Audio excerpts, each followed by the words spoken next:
speed নাই ইয়াতে speed চলাব পৰা কি প্ৰয়োজন আছে নাম্বাৰ এখন স্পীড কিন্তু সন্মুখত আপোনাৰ যুৱতীগৰাকী ৰৈ আছিলে আপুনি দেখিবলৈ চাব লাগে মই ছাৰ চাইডেদি আহি আছিলোঁ মোৰ চাইডেদি মই আহি আছোঁ ছাৰ কি নাম আপোনাৰ আইনুল আইনুল কিমান স্পীডত আছিলে আপুনি নাই মোৰ স্পীডটো ছাৰ ইয়াতে স্পীড চলাব পাৰে কি ডাম্পাৰ এখন স্পীড চলাব পাৰে নেকি ছাৰ আপোনালোকে বিবেচনা কৰি কওকচোন মোৰ চাইডেদি মই আহি আছোঁ কিন্তু ৰাইজে কৈছে যে বহুত স্পীডত আছিলে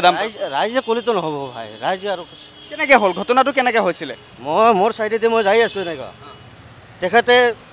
মানে ইফালে মোৰ গাড়ীখনৰ দিন চাপি আহিছে মইতো দেখা নাই কিন্তু আপুনি চাব লাগে চোৱা চিতা কৰিব লাগে চাৱা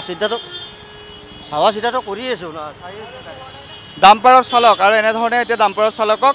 যান বাহন আৰক্ষীয়ে নাকি লগাবলৈ সক্ষম হোৱা নাই আৰু বাৰে বাৰে কৈ থকা হয় যে ডাম্পাৰৰ বিৰুদ্ধে ডাম্পাৰৰ দৌৰাত্মৰ বিৰুদ্ধে আমি বহুকেইটা প্ৰতিবেদন ইতিমধ্যে কৈছোঁ পোনপটীয়া সম্প্ৰচাৰ যোগে আমি সেই কথা কৈ থাকোঁ যে ডাম্পাৰৰ দৌৰাত্ম হৈছে ডাম্পাৰক আচলতে নাকি লগাবলৈ সক্ষম হোৱা নাই মহানগৰ আৰক্ষী আৰু তেনে প্ৰেক্ষাপটতে গুৱাহাটীৰ যি এই গণেশগুৰিৰ উৰণে সেতুৰ তলতে এনেধৰণৰ পুৱাৰ ভাগতে এটা ভয়ংকৰ যি দুৰ্ঘটনা সংঘটিত হৈছে এগৰাকী যুৱতী আঘাতপ্ৰাপ্ত হৈছে আৰু সেই যুৱতীগৰাকীক তৎকালীনভাৱে তেওঁক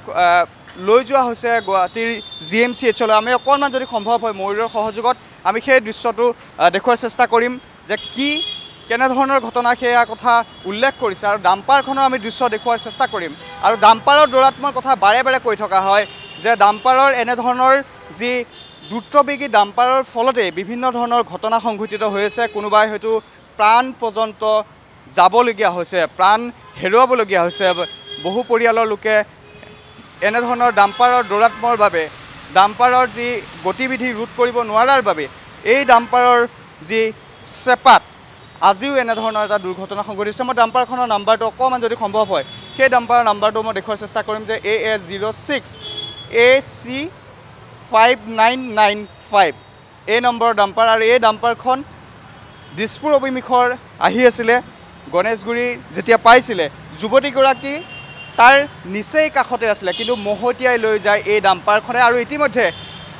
সেই কথা ৰাইজে অভিযোগ কৰিছে যে ডাম্পাৰৰ যি দৌৰাত্ম আছে ডাম্পাৰৰ দৌৰাত্মৰ বাবে এনেধৰণৰ ভয়ংকৰ ঘটনা সংঘটিত হৈছে ৰাজধানী চহৰত গুৱাহাটীৰ বিভিন্ন ঠাইত ডাম্পাৰৰ যি এই দৌৰাত্ম বা গতিবিধি ৰোধ কৰিব নোৱাৰাৰ বাবে এনেধৰণৰ এটা গুৰুতৰ অভিযোগ আছে ডাম্পাৰসমূহৰ বিৰুদ্ধে যে পুনৰবাৰ মই সেই নাম্বাৰটো দেখুৱাৰ চেষ্টা কৰিছোঁ আৰু এই ডাম্পাৰখনৰে মহতিয়াই লৈ গৈছে এই যুৱতীগৰাকী আৰু চুচৰাই বহু দূৰ চুচৰি গৈছে বুলি কৈছে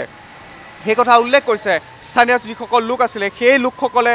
এটা অভিযোগ উত্থাপন কৰিছে যে ডাম্পাৰৰ বাবেই এতিয়া এনেধৰণৰ যি ৰাজধানী চহৰ গুৱাহাটী বা অন্যান্য যিসমূহ প্ৰান্তত গাড়ী চলাবলৈ এটা ভয় লগা পৰিৱেশৰ সূচনা হৈছে গতিকে এই ডাম্পাৰৰ বিৰুদ্ধে